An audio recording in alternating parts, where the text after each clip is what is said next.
హిందూగా జీవించాలంటే పన్ను కట్టాల్సిన సమయం. ఈ దేశ శ్రమ బాద్షా పాదాల కింద నలిగిపోతున్న సమయం. ఒక వీరుడు కోసం ప్రకృతి పురుడు పోసుకుంటున్న సమయం. గోల్కొండ నుండి 8వ వాడు బయలుదేరాడు. వాడు ప్రాణాలతో ఢిల్లీ చేరుకోకూడదు.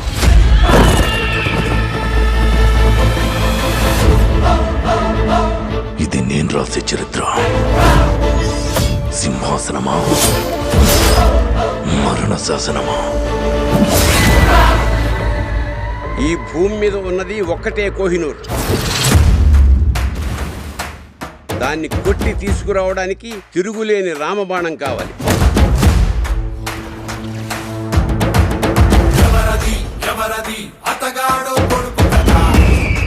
ఇప్పటిదాకా మేకల్ని తినే పులిని చూస్తుంటారు. ఇప్పుడు పులుల్ని వేటాడే బెబ్బుల్ని చూస్తారు.